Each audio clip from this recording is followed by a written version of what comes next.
का फ्लो था कल रात से काफ़ी ज़्यादा था, खास करके साउथ कश्मीर में और सेंट्रल कश्मीर में भी पूरी रात देर रात और आज सुबह भी बारिश रही, जिस वजह से वाटर लेवल्स बढ़ रहे हैं। संगम में भी बढ़ रहे हैं, इस वक्त भी राइजिंग ट्रेंड है, राममुंशी बाग में भी राइजिंग ट्रेंड है। बट IMD के हवाले से जो इनपुट्स हैं वो ये कहते हैं कि बारिश के लेवल्स अब रिसीड होने चाहिए 12 बजे के बाद से और शाम तक हमें और रिलीफ मिलना चाहिए। हाउएवर कंटिजेंसी प्लान्स हमारे इरिगेशन और फ्लड कंट्रोल डिपार्टमेंट ने पहले से इन प्लेस किए हुए हैं और जहाँ जहाँ हमें लग रहा है, जैसे हम यहाँ इस स्पॉट पर हैं आज बोन एंड जॉइंट हॉस्पिटल के पास, जहाँ लग रहा था कि दूधगंगा में कहीं ज़रूरत है रीइंफोर्स करने की थ्रू सैंड बैग्स, उसका काम तेज़ी से चल रहा है और अगले कुछ मिनटों में उसको कंप्लीट किया जाएगा।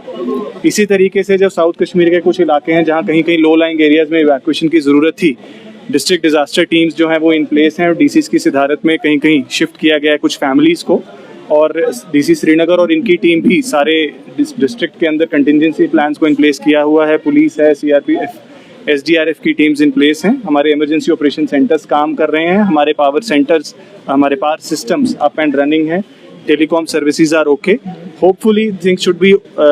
Reasonable in the next few hours और सो, लेकिन हम सभी को बहुत एहतियात रहने की, बहुत कॉशियस रहने की ज़रूरत है, अलर्ट रहने की ज़रूरत है। डिस्ट्रिक्ट एडमिनिस्ट्रेशन से जितनी भी एडवाइजरीज आ रही हैं उनको हम फॉलो करें, वाटर बॉडी से दूर रहें और कोशिश करेंगे हम कि जितनी जो भी यहाँ हालात बन रहे हैं, जहाँ जहाँ इवॉल्विंग सिचुएशंस आ रही हैं वहाँ पे इमीडिएटली मौके पर रिस्पॉन्ड करें। सर, जैसे हम देख रहे हैं जो दरिया झील में पानी की सतह है वो आहिस्ता आहिस्ता बढ़ रही है, जो श्रीनगर के लो लाइंग एरियाज है, क्या वहाँ पे रेस्क्यू करने की जरूरत पड़ सकती है? देखिए, जहाँ जहाँ पर ऐसे इश्यूज आते हैं, जैसे पिछली बार भी, पिछले हफ्ते भी हमने देखा कि कुरसू राजबाग में कुछ इश्यूज आए थे, पंपोश कॉलोनी में कुछ इश्यूज आए थे जहाँ इनंडेशंस हुई थी।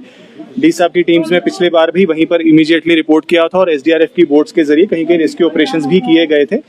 आज के जो हालात हैं इस वक्त कुछ ऐसी बहुत मेजर स्केल इनंडेशंस नहीं आई हैं। अगर ऐसी कुछ ज़रूरत पड़ती है तो उसके लिए इमीडिएटली जो रेस्क्यू टीम्स हैं वो इन प्लेस हैं और इमीडिएटली रेस्क्यू किया जाएगा। हमारी मैजिस्ट्रियल टीम्स भी इन प्लेस हैं ताकि लोगों को वो इन टाइम अलर्ट करेंगी। अगर वो अपने लेवल पर भी कहीं मूव करना चाहते हैं एज अ प्रिकॉशनरी मेजर्स वो कर सकते हैं, लेकिन वो डिसीजन बिल्कुल इमीडिएटली और एज पर दी इवॉल्विंग सिचुएशन लिया जाएगा। देखिए, वही मैं बताया, जैसे कि DC कुलगाम की जो टीम है वो कल रात से ही एक्टिव है और कुछ तकरीबन 9 ऐसे विलेजेस थे जहाँ पर हमें रेस्क्यू करना पड़ा। तकरीबन 2500 जो लोग हैं उनको कहीं कहीं रिलीफ शेल्टर्स में शिफ्ट करना पड़ा, कुछ लोग अपने रिलेटिव्स के पास भी शिफ्ट हुए